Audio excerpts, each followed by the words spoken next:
Ini data asli yang dibuat oleh kalangan PKI yang diterbitkan 2014.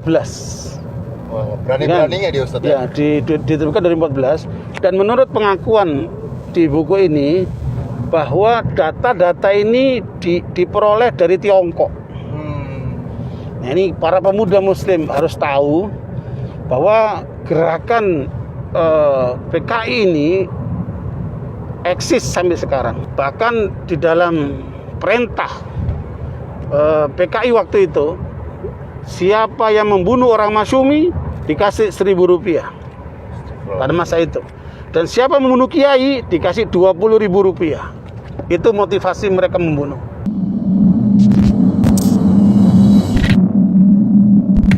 Assalamualaikum warahmatullahi wabarakatuh. Jadi alhamdulillah pada kesempatan kali ini saya lagi bersama dengan Ustadz Farid Okbah. Ini kita lagi menuju kemana nih Ustadz?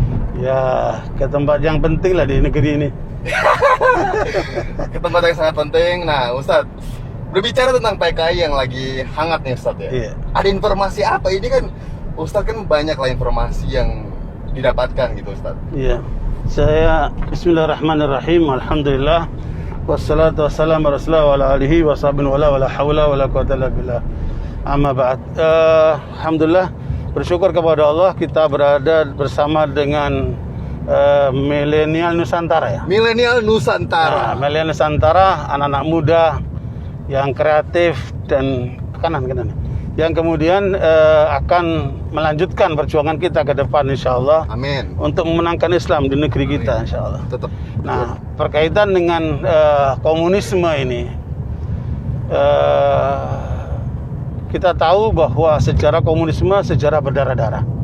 Benar. Dan data sejarah menyebutkan pada masa Lenin itu sekitar 45 juta orang yang terbunuh. Pada masa Stalin pun seperti itu, sekitar 45 juta lebih. 2 orang saja sudah membunuh hampir lebih daripada 90 juta orang. Marxisme. Kemudian itu, ya Mao yang membunuh sekitar 49 juta orang Cina itu. Nah, begitulah rezim Pol Pot yang ada di Kamboja yang telah membunuh sekitar 2 jutaan orang. Najibullah yang ada di Afghanistan membunuh sekitar 1,3 juta orang. Nah, itu gerakan Marxisme-Leninisme, komunisme yang ada di tingkat dunia. Nah, di tingkat Indonesia itulah gerakan PKI. Gerakan PKI ini bergerak sejak 1920-an nah. Yang kemudian mereka kumpulkan dalam data ini. Ini data asli yang dibuat oleh kalangan PKI yang diterbitkan 2014. Wah, berani-beraninya dia Ustadz ya? Diterbitkan 2014. Dan menurut pengakuan di buku ini bahwa data-data ini diperoleh dari Tiongkok. Nah, ini para pemuda Muslim harus tahu bahwa gerakan PKI ini eksis sampai sekarang berdasarkan informasi akurat dari buku yang mereka terbitkan sendiri. Berarti itu bukan hantu Ustadz? Bukan hantu. Itu nyata. Nah, kita bakar makanya kita perlu tahu bahwa pemberontakan Madiun 48 oleh musuh itu adalah merupakan satu bukti sejarah kejahatan PKI di Indonesia. Ya, dilanjutkan oleh Aidit 1965 melalui kudeta yang dapat digagalkan oleh TNI dan umat Islam. Jangan lupa korban terbesar adalah umat Islam, terutama para santri dan para kiai. Bahkan di dalam perintah PKI waktu itu, siapa yang membunuh orang Masyumi dikasih 1.000 rupiah pada masa itu. Dan siapa membunuh kiai dikasih 20.000 rupiah. Itu motivasi mereka membunuh. Nah, karena itu kegagalan PKI di 48, 65 menyebabkan keputusan bangsa Indonesia dengan keluarnya MPRS tahun nomor 25 1966 ya. nomor 25 1966 merupakan satu ketetapan nasional untuk melarang seluruh aktivitas komunisme, Leninisme dan PKI itu di Indonesia. Rupanya karena mereka itu tidak merasa bubar seperti bubarnya Rusia dan Uni Soviet tahun 91-92 itu, rupanya mereka menyusun kekuatan baru yang disebut dengan PKI gaya baru ini. Oke.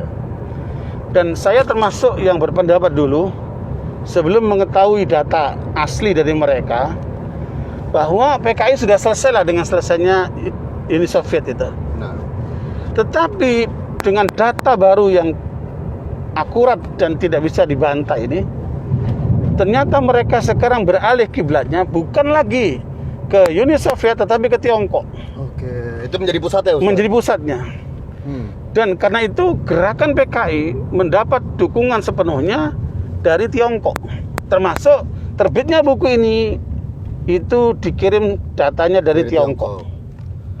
Nah, karena itu TKA Cina yang datang ke Indonesia yang sepertinya mendapat reaksi luar biasa oleh masyarakat kita, bisa jadi bagian daripada kerja-kerja PKI ini. Gitu. Itu di sisi kemasyarakatan. Di sisi institusi kenegaraan, termasuk mereka menyusup ke partai-partai, lewat partai-partai, mereka menyusup juga ke legislatif. Oke. Berarti sekarang dan hasilnya, menurut saya itu hasilnya adalah RUU HIP itu, yang ingin menghidupkan kembali komunisme dan Leninisme itu. Ya, sebagaimana juga disampaikan, saya bacakan di sini sedikit pernyataan Samaun.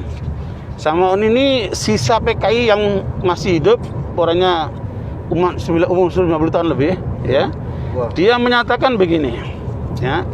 Zaman baru dan tatanan baru yang adil dan benar untuk Indonesia yang makmur sejahtera pasti akan datang. Nah, ini menunjukkan mereka menyiapkan kader nih, menyiapkan gerakan nih, ya kan? Mereka udah nyiapkan gerakan ini.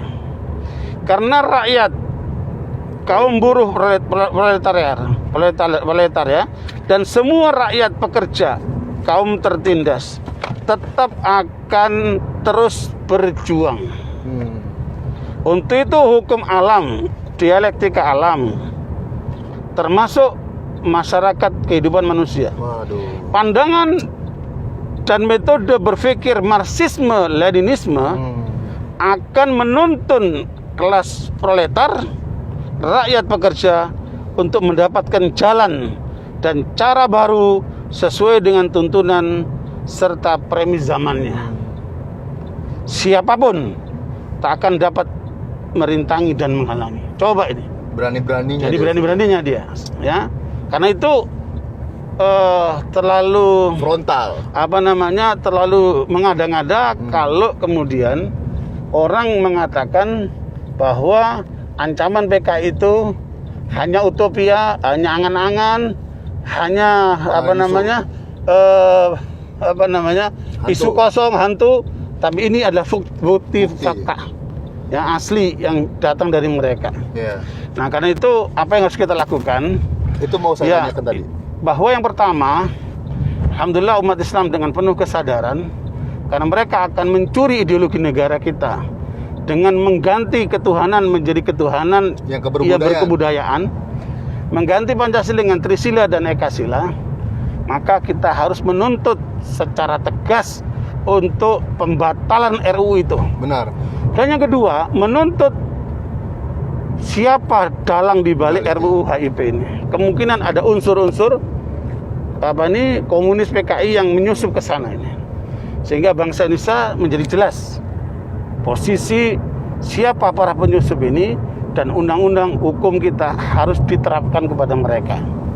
Nah, kemudian siapapun yang terlibat harus dibongkar, harus diungkap, sehingga ke depan jangan sampai rakyat kita ditipu oleh gerakan PKI yang menyusup kemana-mana ini, sehingga kita bisa menyelamatkan bangsa kita, karena kita sudah terlalu capek. Benar. Ya, sudah terlalu sengsara dengan adanya gap antara miskin dan kaya, kemudian terjadi kerusakan moral, kerusakan ekonomi, Itu tidak boleh dibiarkan, Ustaz. sistem dan sebagainya yang terjadi, maka harus ada upaya perbaikan seluruhnya untuk mengembalikan keutuhan bangsa kita supaya on the track, di jalan yang benar. Oke. Jangan sampai disimpangkan ya ke jalan yang salah, ke jalan setan Ya. dan jalan kelompok menyimpang seperti ini. Oke. Saya kira itu penjelasan ringkasnya. Barakallahu fikum. Oke, untuk anak-anak muda nih, kalian yang tidak tahu sejarah mungkin Ustadz ya, karena mungkin udah hidupnya dengan enak, mungkin ini harus sadar, harus bangkit, karena saatnya ini umat-umat Islam bersatu, Ustadz. Iya, betul. Kesempatan persatuan umat ini harus juga melibatkan para pemuda. Itu Nah, poinnya. karena begini, Abu Bakar Siddiq itu ketika bergaul sama Rasulullah, beliau umurnya 18 tahun. Rasulullah umur 20 tahun. Ketika Rasulullah menjadi nabi, beliau umur 40 tahun, Abu Bakar umur 38 tahun. Sementara sahabat-sahabat yang lainnya itu anak muda semua itu.